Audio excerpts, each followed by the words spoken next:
Hello, everybody. I hope you're all well. Thank you for joining me today for this Florida Refresher Masterclass. Just waiting for a few more people to join, and then I'll start sharing my screen.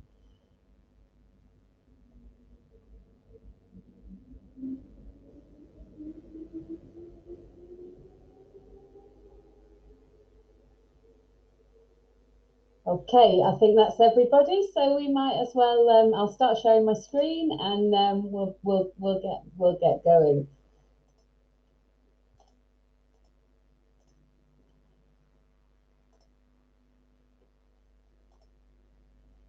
So yes, so today I thought it's a bit weird me talking about Florida and giving you an overview of Florida when you've all been here all week learning about Florida. But just in case there are a few bits and pieces that you've missed, it's never a bad thing to remind you of what there is to see and do whilst you're in the Sunshine State. So I'm going to go over a few of the things that are beyond the theme parks and beyond the expected. Just before we do, the geography of the state, again, I'm sure you're all aware of this after all the fantastic masterclasses that you've attended this week. But one thing that everybody doesn't realise is Florida is way, way bigger than anybody gives it credit for. It's actually 525 miles north to south, which is about the same mileage as Land's End to John O'Groats, believe it or not. But actually, at its widest, it's only 125 miles from east to west, which actually means you're only ever 90 minutes away from the sea. Most UK and Irish customers fly straight into Orlando, as we all know, right slap bang in the middle of the state, the theme park capital of the world. And it's no wonder, really, six of the top 20 theme parks in the world are in Orlando. So they get into Orlando, they get completely distracted by all of that, and don't actually go anywhere else, which is a real shame because, as I think you'll have seen this week, there is so much more to see and do across the Sunshine State. We have Miami down on the southeast coast, on the Atlantic coast. This is a fantastic city, a melting pot of art, culture, and nightlife.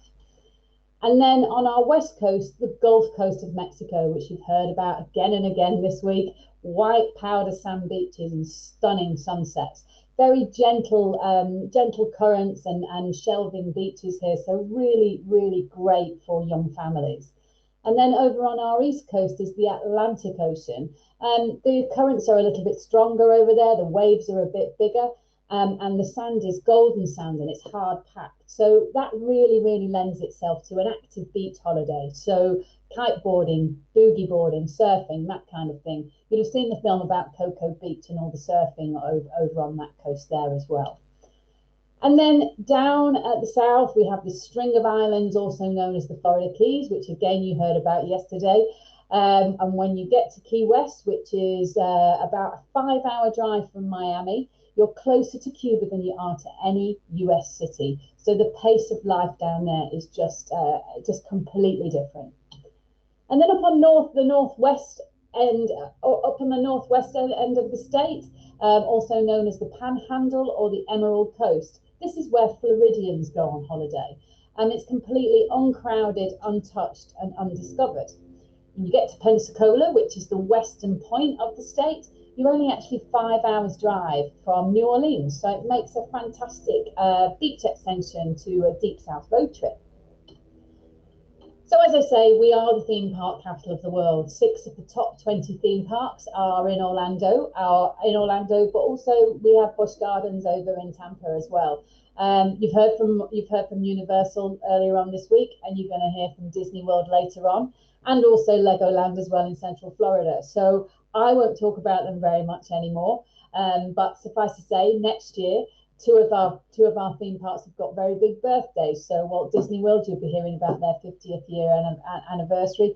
But Legoland is also 10 next year as well. So some big celebrations going on.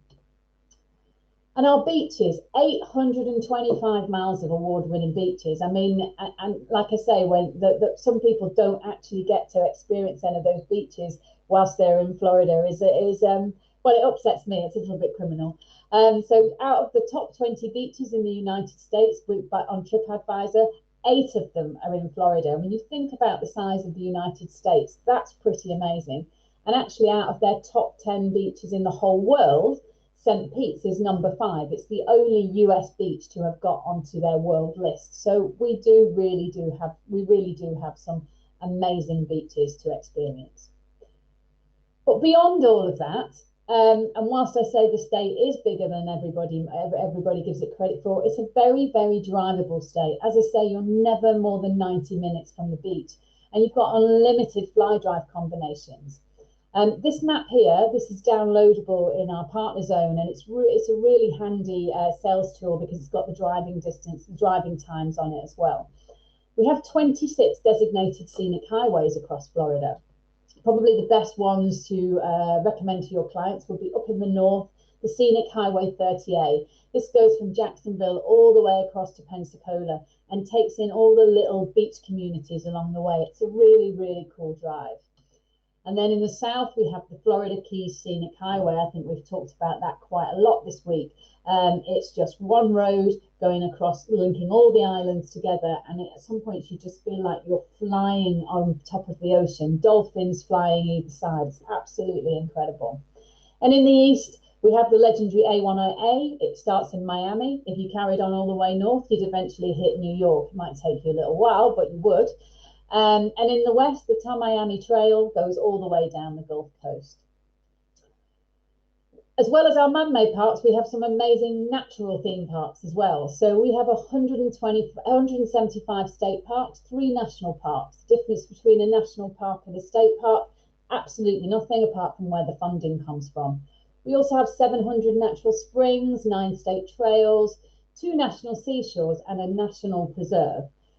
So lots and lots of natural beauty that you can get out to, and you know, you're never far away from this natural beauty. As I say, 400 miles of natural spring waters. It's actually the largest network of natural spring waters in the whole world. Who knew? And it's all in Florida. This is Ginny Springs, I think, which is about an hour and a half away from Orlando. And the temperature of the water in these natural springs, it stays at a constant 90 degrees. So it's absolutely, you know, it's a great place to go paddleboarding, kayaking, tubing, or just simply swimming or hanging out there. It's they're really, really fantastic, and you're never more than an hour from some natural spring waters like this. Beautiful, beautiful scenery. Probably one of the best places to experience those natural springs is up in Crystal River, which again you heard about yesterday, where it's the only place in the world where you can legally swim with manatees.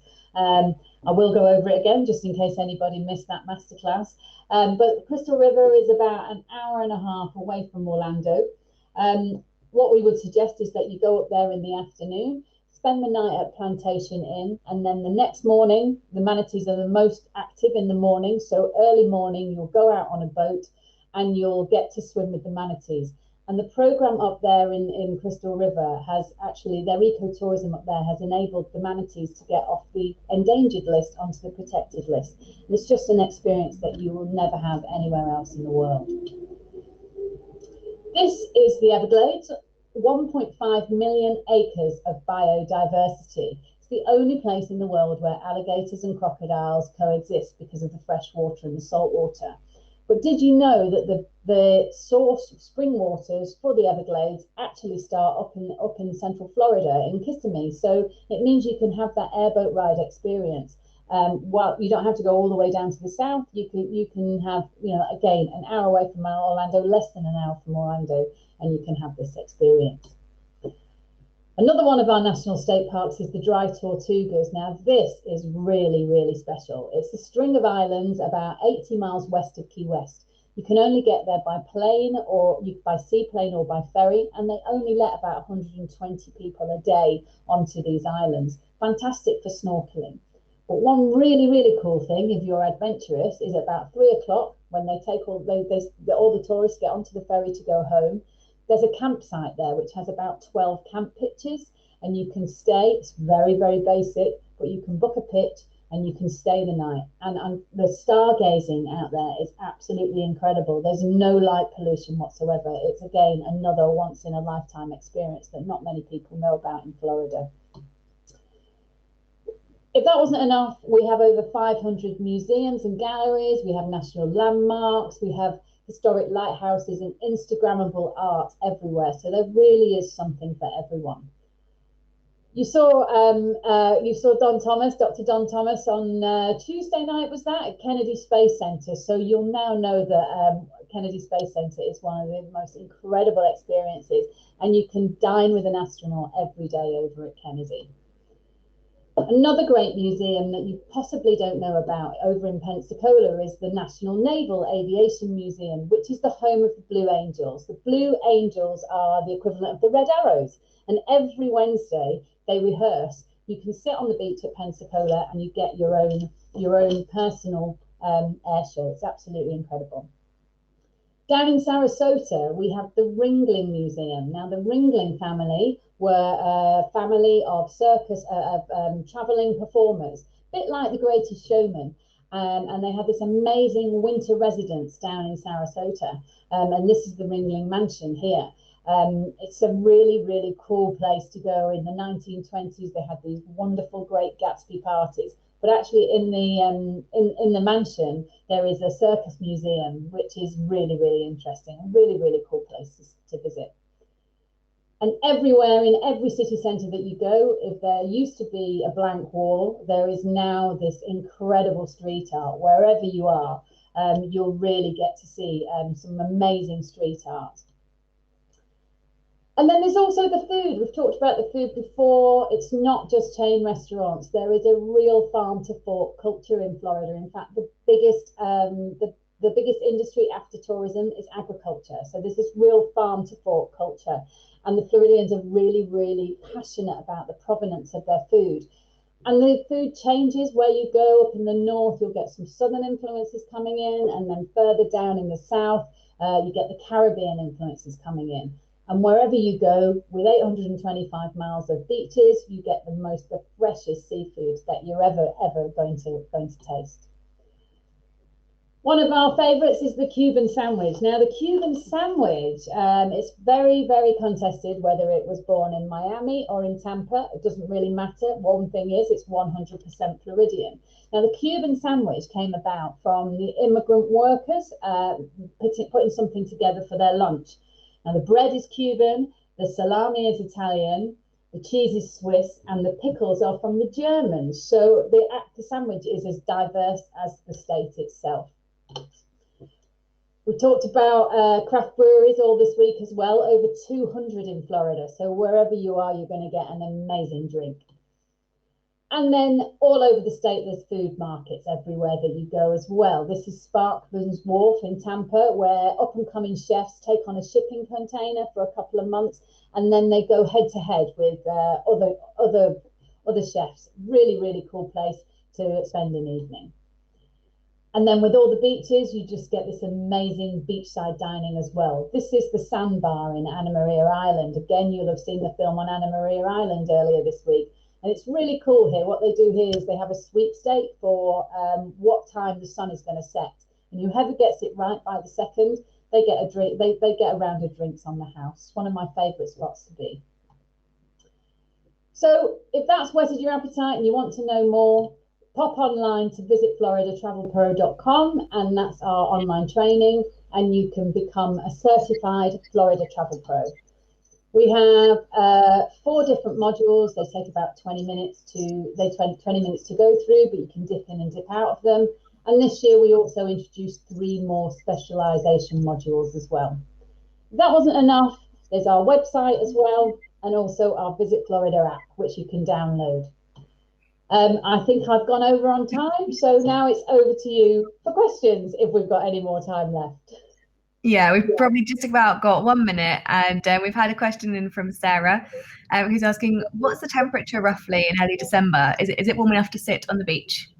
It is, yes. I mean, I would say in December, I would go further south. So if you go down to, say, Naples, Marco Island, or Miami that way, Northwest, probably a little bit chilly in December to sit on the beach. But if you go to some of the southern beach resorts, absolutely fine. You'll have a lovely time. In fact, I've spent Christmas on the beach in Miami. So there you go.